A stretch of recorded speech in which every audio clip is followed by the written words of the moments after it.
major channel for finance under the UNFCCC has been the Fast Start finance period.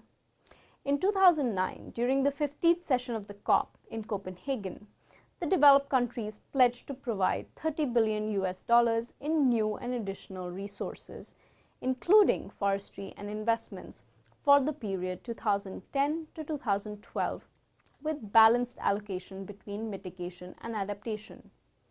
This commitment period came to be known as what is called the Fast Start finance period.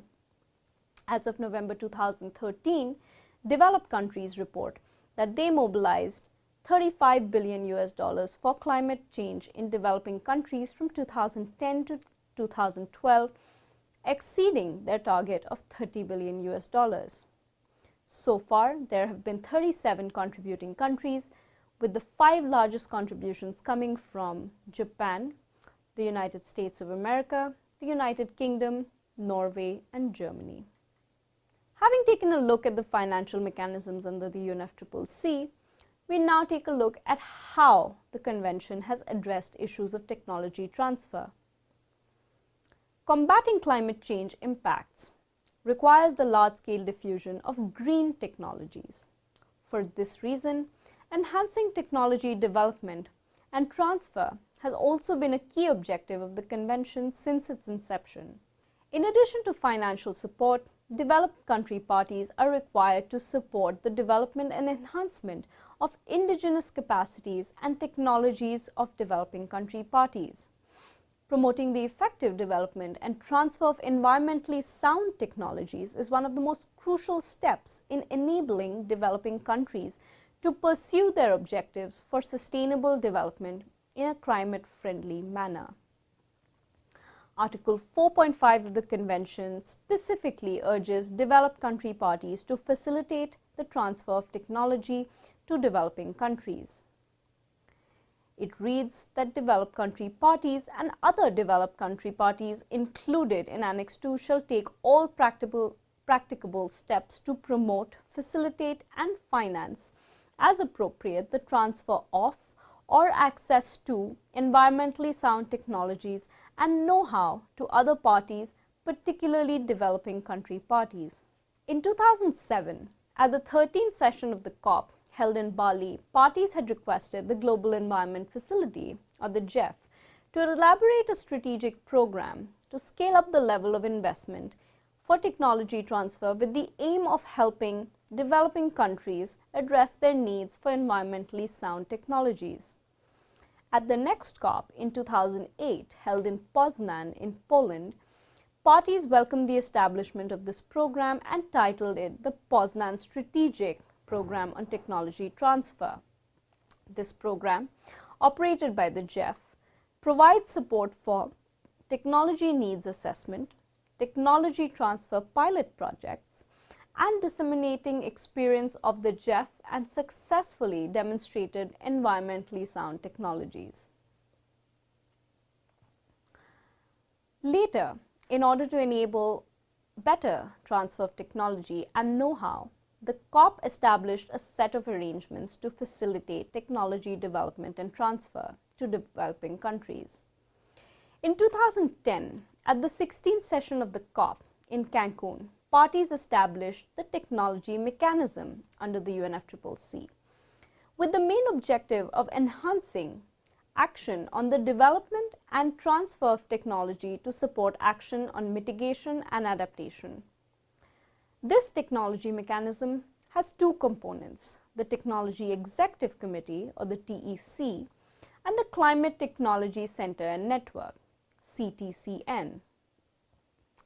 We will first take a look at the TEC, or the Technology Executive Committee.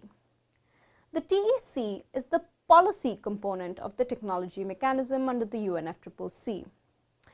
It has a series of mandated functions and serves parties by providing recommendations on technology development and transfer issues. The TEC also serves to inform parties and stakeholders by disseminating information via policy briefs, technical papers, and a dedicated website and events. In addition, the TEC links with other arrangements such as the CTCN to ensure coherence on technology transfer matters. Finally, it engages with relevant stakeholders outside of the convention to promote coherence and coordination across technology activities. The Climate Technology Center and Network, or the CTCN, is the implementation arm of the technology mechanism. It is accountable to and acts under the guidance of the COP through its advisory board.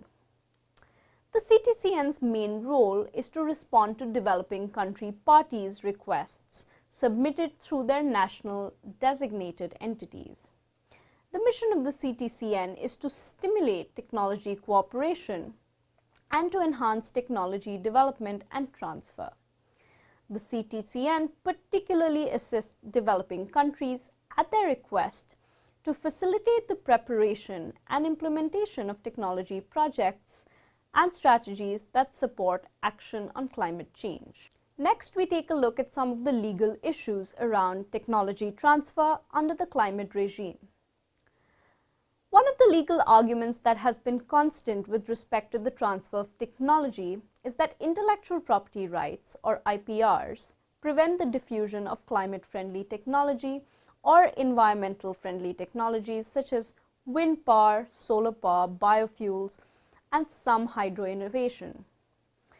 The UNFCCC has witnessed a very polarized discussion on the role of IPRs in the transfer of climate change technologies, particularly since the 13th session of the COP in Bali. Although the 16th session of the COP in Cancun saw the creation of the technology mechanism, no consensus was reached on any reference to IPRs in the final text adopted by the Cancun Conference and even later by the Durban Conference.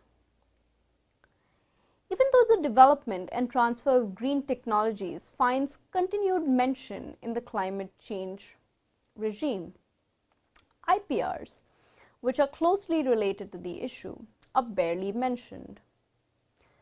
The 18th session of the COP held in Doha saw the developed world, comprising mainly the US, the European Union, Japan, Canada, and New Zealand, continuously claim that the climate negotiations were not the right forum to discuss issues about IPRs, as it potentially undermines intellectual property rights in the name of sustainable development and climate change.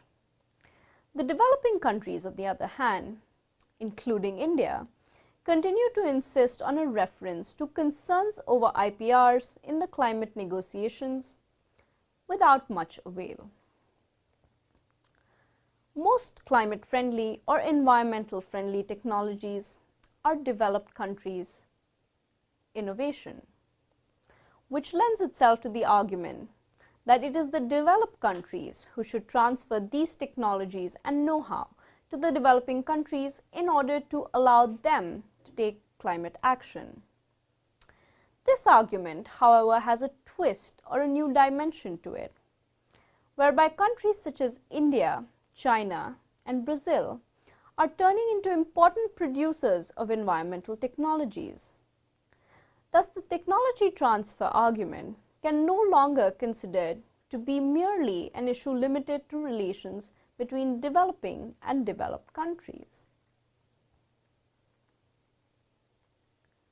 On the flip side, transfer of technology to developing countries continues to remain a big priority, since many of these countries are in the process of massive infrastructure development, and without the transfer of these clean, climate-friendly technologies, these countries could be locked into a very high emissions pathway for many years.